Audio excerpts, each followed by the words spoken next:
Shalom, saudara yang dikasihi Tuhan Yesus. Dalam setiap bulan keluarga, kisah tentang Imam Eli tidak pernah usang untuk dibahas dan terus menjadi sebuah acuan bagi keluarga Kristen. Walaupun kisah keluarga ini bukanlah sebuah akhir yang indah, namun seharusnya tetap bisa menjadi sebuah pembelajaran dalam keluarga saudara dan saya, agar ini tidak terulang lagi dalam keluarga anak-anak Tuhan. Saudara, Eli adalah seorang yang berasal dari keturunan Harun.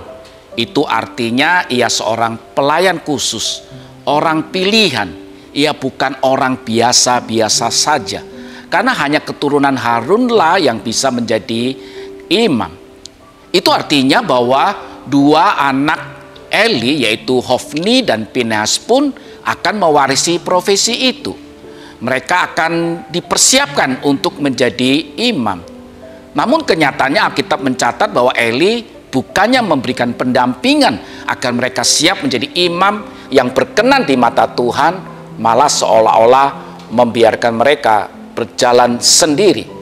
Itu terlihat dari apa yang dikisahkan Alkitab dalam 1 Samuel pasal 2 tentang kelakuan dan kejahatan mereka terhadap umat Israel, terhadap korban persembahan yang diberikan untuk Tuhan di mezbah korban. Mereka tidak menjadikan jabatan itu sebagai sesuatu yang mulia, sebagai sebuah anugerah Allah, tetapi memanfaatkan jabatan itu untuk ego mereka. Itu tercatat dalam 1 Samuel pasal 2 ayat 14 dan ayat 16. Mereka mencuri bagian yang seharusnya dipersembahkan untuk Tuhan. Mereka seharusnya menjadi teladan, tetapi mereka tidak melakukan itu. Dan itu tandanya bahwa mereka tidak pernah mau bertobat dan berubah. Lebih mengenaskan, Imam Eli tidak pernah menasihati, apalagi menegur dengan keras atas kelakuan anak-anaknya. Eli hanya menasihati mereka seperti menasihati seorang anak-anak yang tidak mengerti kejahatan mereka, kesalahan mereka.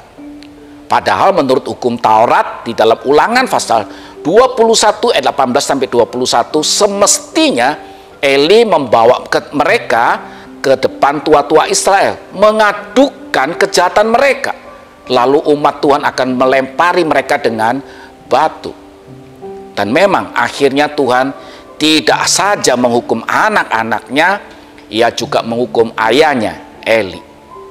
Saudara yang dikasihi Tuhan Yesus, bila diperhatikan dengan teliti, ternyata kemarahan Tuhan tidak hanya ditujukan kepada si pembuat dosa, tetapi juga orang tuanya, yaitu Eli. Di sini bicara bukan tentang dosa orang ditanggung sendiri, seperti yang disampaikan Yeskiel pasal 18. Tetapi permasalahannya adalah tanggung jawab Eli sebagai orang tua tidak dia lakukan. Dia sibuk melayani. Dan seolah-olah itu menjadi sebuah alasan untuk dia melepaskan tanggung jawab dia sebagai seorang tua bagi anak-anaknya. Saudara, anak-anak Imam Eli hidup dan tumbuh di dalam lingkungan keagamaan yang kuat. Tetapi lingkungan yang baik dan pelajaran rohani yang cukup tidak dengan sendirinya menjamin anak-anak Eli bertumbuh, dewasa, dan menjadi baik.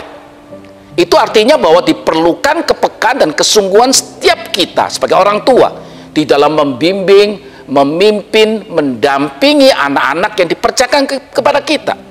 Termasuk juga mengkoreksi mereka jika mereka salah, menegur mereka jika mereka menyimpang dari jalan Tuhan.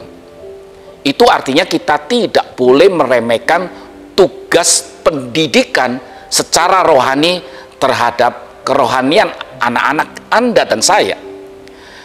Saudara yang dikasihi Tuhan Yesus, menjadi orang tua tidak hanya karena kita melahirkan mereka, tetapi juga bertanggung jawab untuk mengajar, memberi teladan, selain juga harus memberikan waktu untuk mendampingi mereka.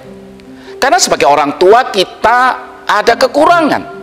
Oleh sebab itu mari kita belajar terus bergantung dan berharap kepada Allah yang sudah mempercayakan anak-anak itu kepada kita, agar mereka selalu mengingat setiap kehidupan mereka selalu harus berkenan di mata Tuhan.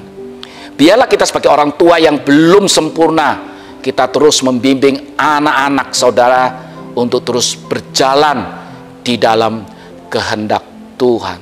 Kiranya Tuhan Yesus memberkati setiap keluarga Anda, supaya hari lepas hari makin Tuhan pakai anak-anak Anda menjadi berkat, dan kemuliaan Tuhan boleh nyata di dalam hidup mereka. Tuhan Yesus memberkati setiap kita. Amin.